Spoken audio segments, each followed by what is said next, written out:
함께 읽은 말라기서의 마지막 4장의 말씀 내용은 타락한 이스라엘 백성들을 향한 하나님의 말라기 선지자를 향한 통한 책망과 심판의 경고의 마지막 부분으로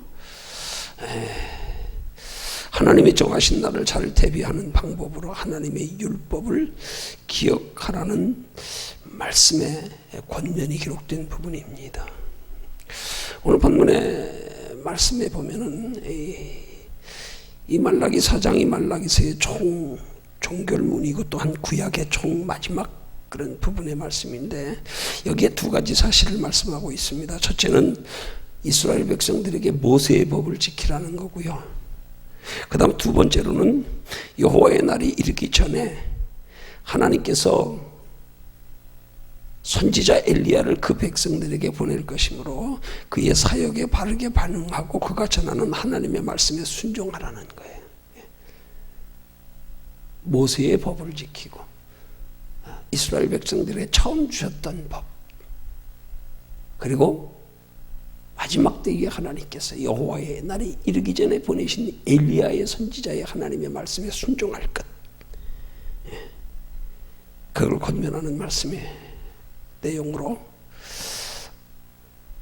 그 두 가지 하나님의 명령의 말씀은 곧 1절과 3절에서 말씀하고 있는 내용을 요약하는 바대로 보면 장차 도래할 종말론적 심판날을 잘 준비하는 방법을 이스라엘 백성들에게 가르쳐 주는 거예요.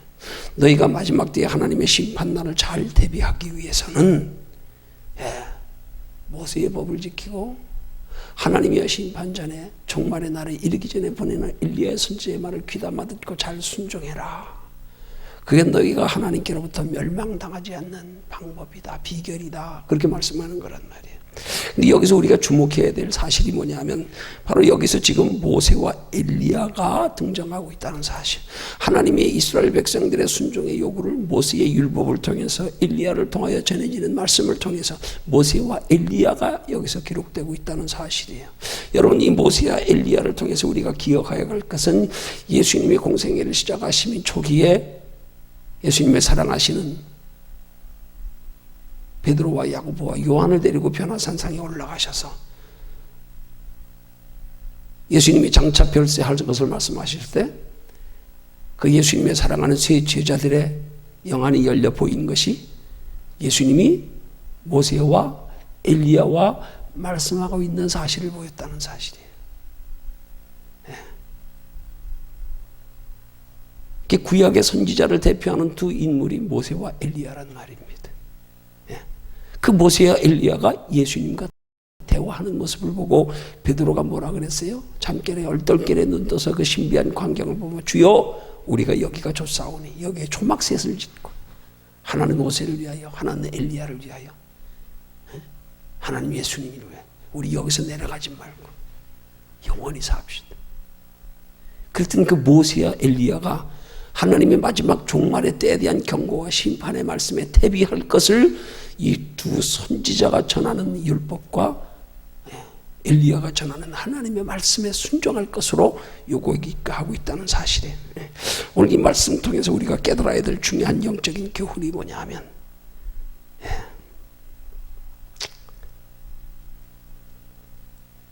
하나님께서 이스라엘 백성들을 애굽에서 건져내시고 그들을 구원하시면서 요구하신 단 한 가지가 있다면 그건 바로 율법, 곧 하나님의 말씀에 순종하는 것이었다는 사실입니다.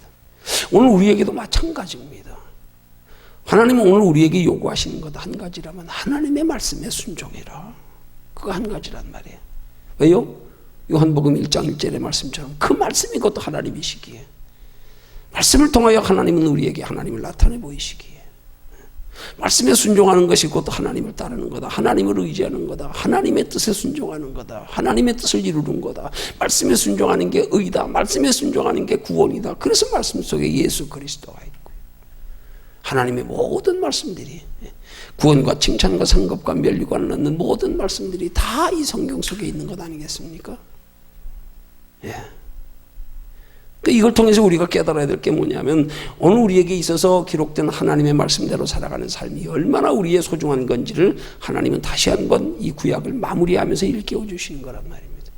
하나님의 자녀된 성도들에게 하나님의 말씀대로 살아가는 삶은 어떻게 말하면 신앙생활의 전부라고 볼 수 있는 거예요. 중요한 사실은 우리가 이런 하나님의 말씀의 소중함을 알 때부터 우리는 하나님의 말씀대로 살아가는 삶이 가능해질 수 있다는 사실이에요.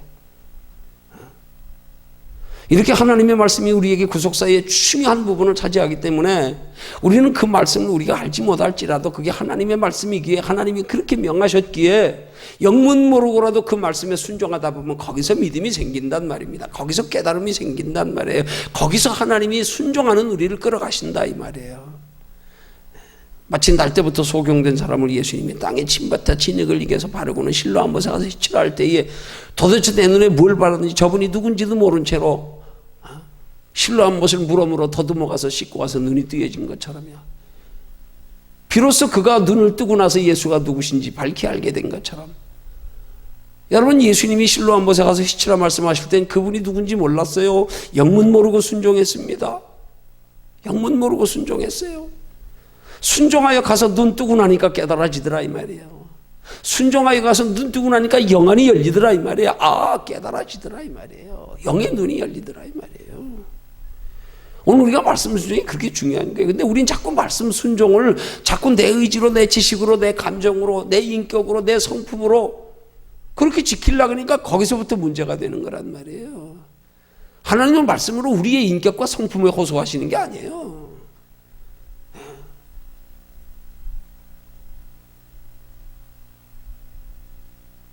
그것이 우리를 창조하시는 하나님의 말씀이기 때문에 우리는 영문 모르고라도 순종해야 되는 거란 말이에요.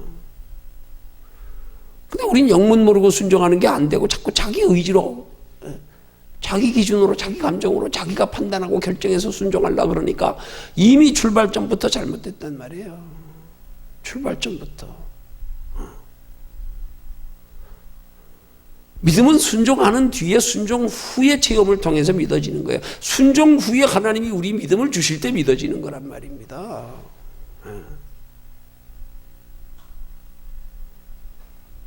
근데 우리는 이 순서를 바꿔가지고 믿어져야 순종하려고 그러니까. 이치에 맞아야 순종하려고 그러니까.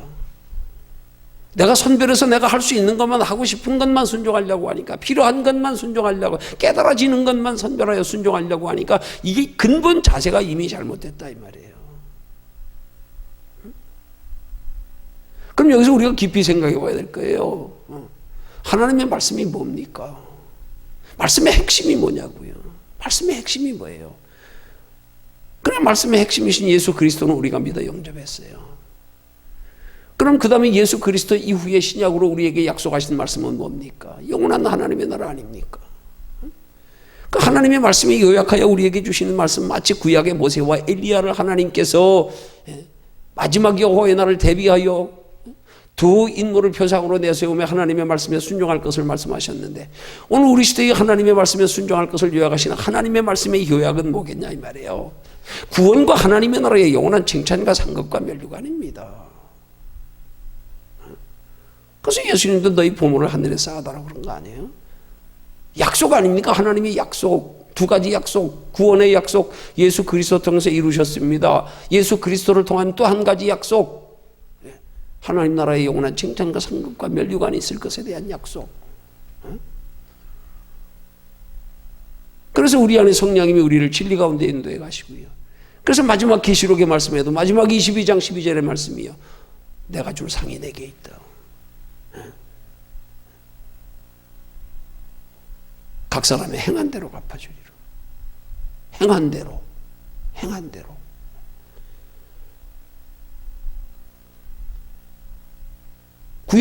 구약과 신약의 총 약속은 이 두 가지입니다. 우리의 죄의 문제를 해결해 주실 오실 메시아. 오셔서 우리를 영원한 천국에 구원과 함께 영원한 상 받게 하실 우리 안에 진리의 성령으로 오신 부활하신 예수님이 우리를 진리 가운데 이끌어가요. 이 두 가지 약속입니다.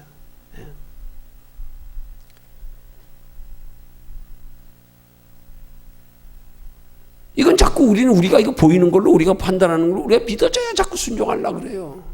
아니 그걸 믿어져야 따라가려고 그래요. 그 믿어져야 소망 두려고 그래요.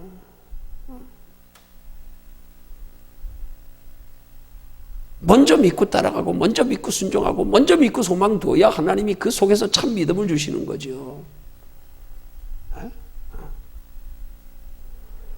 우리의 신앙생활에 가장 걸림돌이 되는 게 우리 이성이란 말이에요. 우리 지식이란 말이에요. 하나님이 이거 내려놓고 나서 믿어진 다음부터 하나님은 우리의 이성적인 판단과 지식도 다 이게 전제되어졌을 때 그것들이 우리에게 유익이 되지요.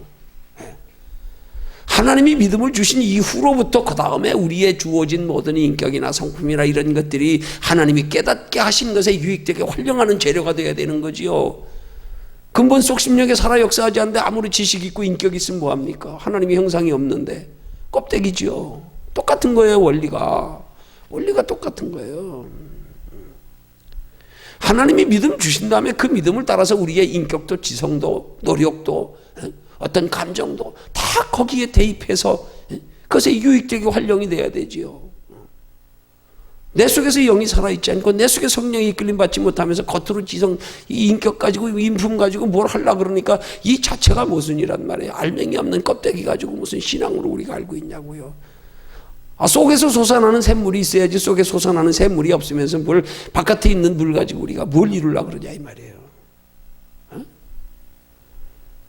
우리 속에서 하나님이 행하시게 함이 기본이지요. 이 기본이 안 돼 있으면서 이것도 안 돼 있으면서 겉에 것 가지고 하려고 그러니까 뭐가 됩니까? 된들 그렇게 한들 하나님이 인정합니까? 그 오래 갑니까? 조금 지나면 변하지요. 내 감정 따라 바뀌어버리고. 에이 차라 안 되지요. 안 되지요. 그럼 뭐 속심령이 먼저 변화돼야지요. 속심령이 변화되려면 우리가 이해되어질 때가 아니에요. 먼저 받아들여야 되는 거예요. 먼저 영문 모르고 순종한 날 때부터 소경된 사람처럼 먼저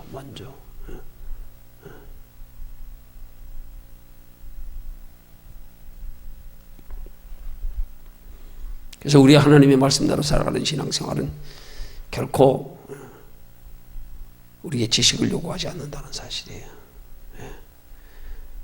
우리의 감정을 요구하지 않는다는 사실이에요.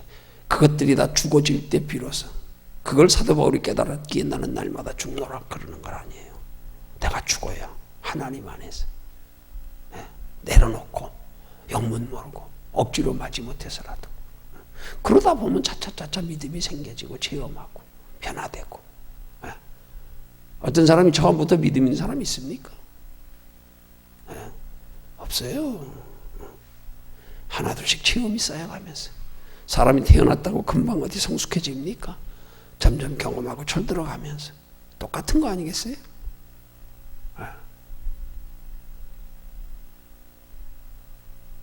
그러기 위해서 하나님은 이스라엘 백성들의 마지막 여호와의 날에 대비하여 종말의 때에 그들이 심판받지 않기 위해서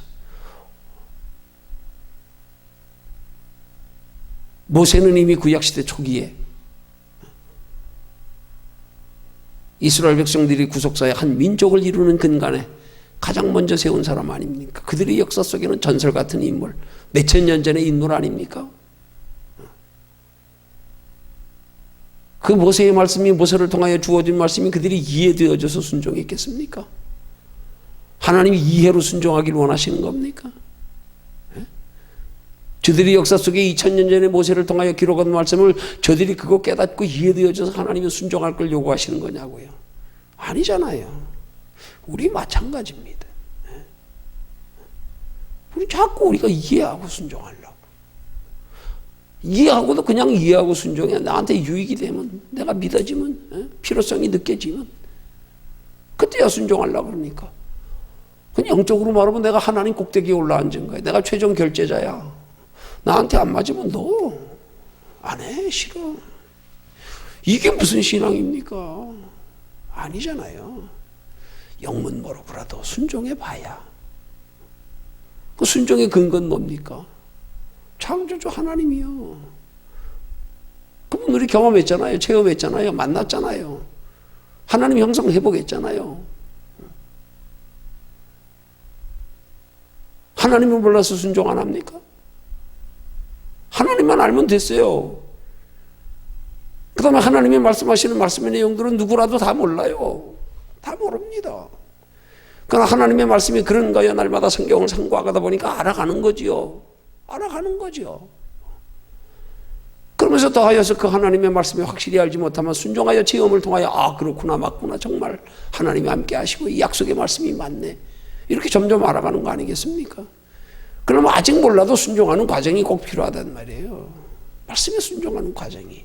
그게 하나님께서 우리에게 요구하시는 그게 우리 믿음이란 말이에요. 몰라도 이해가 안 되어도 하고 싶지 않아도 순종하면 알아.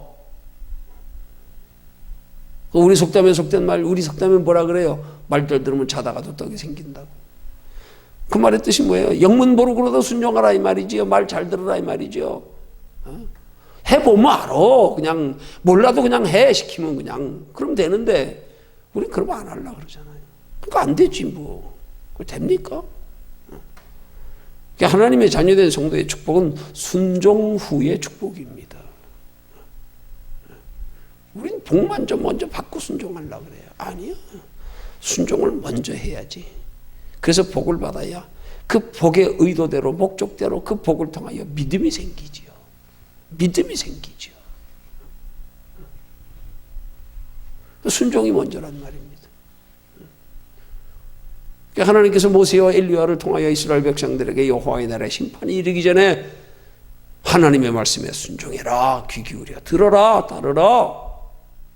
그게 너희 사는 길이야. 사는 길이야. 그렇게 말씀하시는 거 아닙니까? 오늘 우리의 삶에, 우리의 신앙생활에, 우리 사는 길도 마찬가지입니다. 모든 믿음은 여기서부터 출발하는 거예요. 영문 모르지만, 밝히 알지 못하지만, 그럼에도 불구하고 우리는 하나님을 알기에, 하나님을 믿었기에, 하나님을 체험했기에,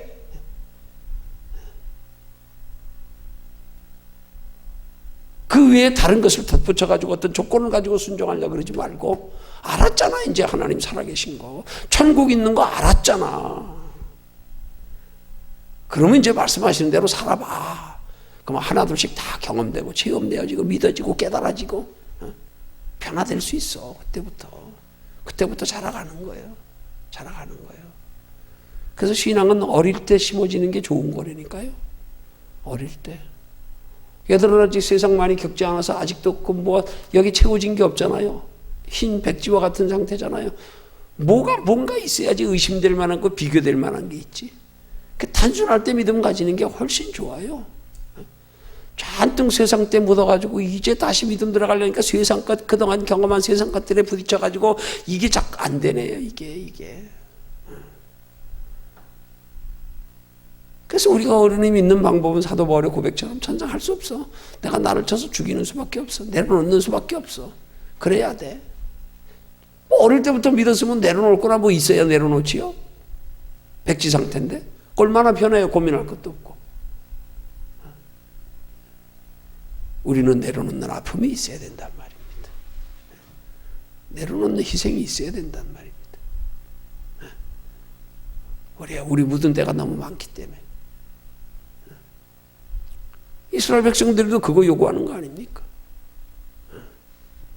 하나님의 말씀을 통하여 너의 믿음의 묵은 때 벗겨내라. 그래야 심판 면할 수 있다.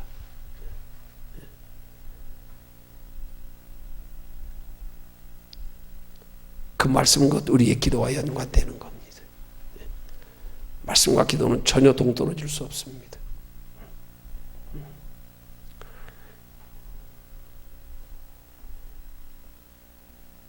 말씀만큼 기도만큼 우리가 하나님의 뜻을 순종하여 따를 수 있습니다. 기도한다고 다 깨달아지는 거 아니에요. 깨달아질 수 있는 과정에서 그 말씀이 깨달아질 수 있는 과정에서의 행동을 가능케 하는 거죠. 왠지 하고 싶어져. 왠지 성령님이 마음을 끌어주니까. 그래서 체험될 때 비로소 깨달아지는 거죠.